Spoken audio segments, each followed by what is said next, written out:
அல்-qaida அடிப்படைவாத இயக்கத்தினர் என்கிற சந்தேகத்தின் பேரில் தமிழகத்தில் கைதாகியிருக்கும் 4 பேரிடமும் NIA எனப்படும் தேசிய புலனாய்வு அமைப்பினர் விசாரித்து வருகிறார்கள். இதன் அடுத்த கட்ட நடவடிக்கைகள் பற்றி செய்தியாளர் ஹரிகிருஷ்ணன் மற்றும் செய்தியாளர் மகாலிங்கத்திடம் பேசலாம்.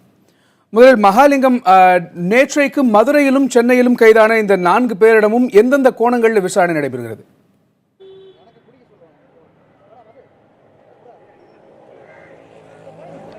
கணேஷ், தற்பொழுது கைது செய்யப்பட்டு விசாரணைக்கு உள்ளாகி இருக்கும் அல்-qaida அடிப்படை அமைப்பு என்ற பெயரில் செயல்பட்டு வந்த இந்த 4 பேரிடமும் அடுத்த கட்ட விசாரணையை தொடங்கியிருக்கிறார்கள்.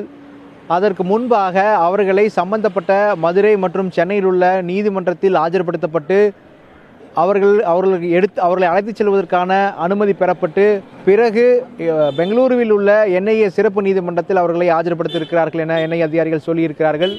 இவர்களிடம் விசாரணை நடத்திய போது பல்வேறு அதிர்ச்சிகரமான தகவல்கள் வெளியாகியிருப்பதாக NIA தரப்பு சொல்லியிருக்கிறது. குறிப்பாக பிரதமர் உட்பட 22 தலைவர்களை குறிவைத்தது, அதற்கான திட்டங்களை தீட்டியது தெரிய வந்திருக்கிறது. இன்னொரு பக்கம் இவர்கள் தொடர்ந்து தென்னிந்தியா முழுவதும் உள்ள நீதிமன்றங்களுடைய வளாகங்களில் குண்டு வைத்து தகர்த்திருக்கிறார்கள். அதற்கான வழக்கம் இவர்கள் மீது இருக்கிறது. அதையும் அவர்கள் ஒப்புக்கொண்டுள்ளதாகவும் சொல்லப்பட்டிருக்கிறது. இப்படி பல விஷயங்கள் இந்த அமைப்பு மிக ரகசியமாக மதுரையிலிருந்து செயல்பட்டிருக்கிறது தெரிய வந்திருக்கிறது. அவர்களுக்கு உதவியது யார்? இவர்களெல்லாம் வேறொரு அமைப்பிலிருந்து வந்தவர்கள் என சொல்லியிருக்கிறார்கள். எனவே வேறொரு அமைப்பிலிருந்து இவர்கள் வருவதற்கான காரணம் என்ன? இவர்களுக்கு நிதி உதவி செய்வது யார்? தொழில்நுட்ப உதவி செய்வது யார் என்ற கோணங்களில் விசாரணை என்பது நடைபெற்று வருவதாக சொல்லப்பட்டிருக்கிறது.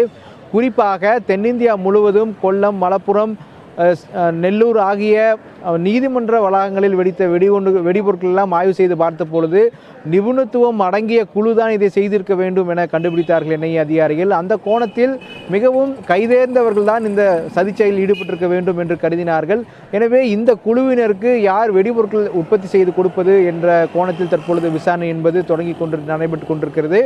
மேலும் மூலப்பொருட்கள் இவர்களுக்கு எங்கிருந்து வந்தது என்பதையும் அவர்கள் வாக்குமூலத்திலிருந்து பெறுவதற்கான முயற்சிகளை தற்பொழுது NIA அதிகாரிகள் தொடர்ந்து மேற்கொண்டு வருகிறார்கள். கணேஷ், மகாலிங்கம் இணைப்பில் இருங்க, தொடர்ந்து பேசலாம். முன்பாக செய்தியாளர் ஹரியிடம் பேசலாம். ஹரி, நேற்று மதுரையில் கைது செய்யப்பட்ட 3 பேரிடமும் விசாரணை நடைபெற்று வருவதாக சொல்லப்படும் நிலையில் அவர்கள் குறித்த ஏதேனும் புதிய தகவல்கள் வெளியாகி இருக்கிறதா? அவர்களுடைய பின்னணி ஏதேனும் தெரிய வந்திருக்கிறதா? நிச்சயமாக பார்த்தீங்கன்னா, அந்த மதுரையில் கைது செய்யப்பட்ட அந்த 2 கைது செய்யப்பட்டிருப்பதாகவும் ஒருவர் தொடர்ந்து விசாரணைக்கு உட்படுத்தப்பட்டிருப்பதாகவும் NIA அதிகாரிகள் தெரிவித்திருக்கிறார். மதுரை மேலூரை அடுத்த இடையப்பட்டி இந்தோ திபோத் எல்லை பாதுகாப்பு படை முகாமில் வைத்து விசாரணையானது தொடர்ந்து நடைபெற்று வருகிறது. நேற்று மாலை 5:15 மணிக்கு கைது செய்யப்பட்டதாக அவரது குடும்பத்தினருக்கு அரஸ்ட் இன்டிமேஷன் என்று சொல்லப்படுகிற அந்த தகவல் அறிக்கை கொடுக்கப்பட்டிருக்கிறது. மேலும் பார்த்தீங்கன்னா, அந்த அப்பாஸ் அலி என்பவர் மதுரை இஸ்மாயில்புரத்தை சேர்ந்தவர். அது மட்டுமல்லாது சம்சும் கரீம் ராஜா என்பவர் புதூரை சேர்ந்தவர். இவர்கள் 2 பேரும் வெவ்வேறு பகுதிகளைச் சேர்ந்தவர்கள். அதே போல தற்போது விசாரணை வலயத்துக்குள் உட்படுத்தப்பட்டுள்ள அயூப் அலி என்கிறவர் இஸ்லாண்ட் நகர் என்ற பகுதியைச் சேர்ந்தவர்கள். வெவ்வேறு பகுதிகளைச் சேர்ந்தவர்களும் இவர்கள் ஒருங்கிணைந்து செயல்பட்டது எப்படி, இவர்கள் மூளையாக வேறு யாரும் இருக்கிறார்களா, தொடர்ந்து இவர்களுக்கு ஆதரவு நீட்டியது எப்படி என்பது குறித்து விசாரிக்கிறாங்க. தற்போது இந்தோ திபோத் எல்லைப்படை அந்த ராணுவ எல்லைப்படையில் தனித்தனி அறைகளில் இவர்களிடம் விசாரணை நடைபெற்று வருகிறது. ஹைதராபாத்தோட NIA superintendent of police Pratibha Ambedkar என்பவர் விசாரணை மேற்கொண்டு வருகிறார். அதிகாரிகள் குழுவினர் தனித்தனியே இவர்களிடம் விசாரணை நடத்தி வருகிறார்கள். இது தவிர மற்ற அதிகாரிகள் வெவ்வேறு இடங்களில் தொடர்ந்து விசாரணை நடத்தி வருவதாகவும் தெரிவிக்கப்பட்டிருக்கிறது. ஒருவர் கோழிக்கடை வைத்திருந்ததாகவும் மற்றொரு ஒரு நிறுவனத்தில் தனியார் நிறுவனத்தில் வேலை பார்த்து வந்ததாகவும் இப்படி பல்வேறு இடங்களில் தனியாக வேலை பார்த்தாலும் இந்த விஷயங்களில் ஒன்றிணைந்து செயல்பட்டு வந்ததாக தெரிவிக்கிறது. முதற்கட்டமாக இந்த NIA அதிகாரிகள் குழுவானது, இந்த ஹைதராபாத்தை மையமாக கொண்ட அந்த அதிகாரிகள் குழுவானது கடந்த 2 மாதங்களாக இந்த 4 பேரையும் நோட்டமிட்டதாக தெரிவிக்கின்றனர். 2 மாதமாக இவருடைய பல்வேறு நடவடிக்கைகளை அதாவது முதற்கட்டமாக அங்கு முதல் குண்டுவெடிப்பு நடந்ததிலிருந்து அந்த 5 இடங்களில் குண்டுவெடிப்பு நடந்ததற்கு முன்பு அந்த தொடர்ந்து ஒவ்வொரு இடங்களிலும் இவருடைய நோட்டமிட்டு அவர்களுடைய செயல்பாடுகள் குறித்து அவ்வப்போது தகவல்களை சேகரித்துக் கொண்டு தக்க ஆதாரங்கள் கிடைத்த பின்புதான் இவர்களை கைது செய்திருப்பதாகவும் தகவல்கள் தெரிவிக்கின்றன. காயத்ரி, மகாலிங்கம், தற்போது இந்த 4வரையும் மைசூர் அழைத்து சென்றிருப்பதாக சொன்னீர்கள். அங்கிருந்து வேறெங்காவது அவர்களை அழைத்து சென்று விசாரிப்பதற்கான திட்டம் ஏதாவது இருக்கிறதா?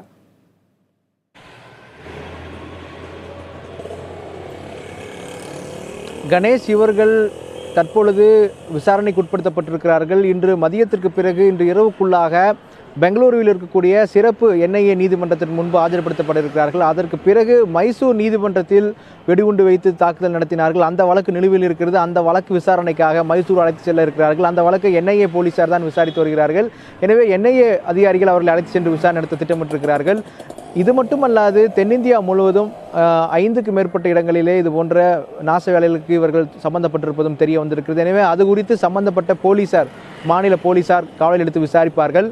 தமிழக போலீசாரிடம் இது குறித்து பேசினோம். அவர்கள் இவர்களை காவல் எடுத்து விசாரிப்பார்களா, தமிழகத்தில் எது போன்ற வழக்குகள்லாம் நிலுவையில் இருக்கிறது என்பது குறித்து பேசினோம். அவர்கள் சொன்ன விஷயம் என்னவென்றால், தமிழகத்தில் 6 வழக்குகள் இவர்களுக்கு எதிராக நிலுவையில் இருப்பதாக சொன்னார்கள்.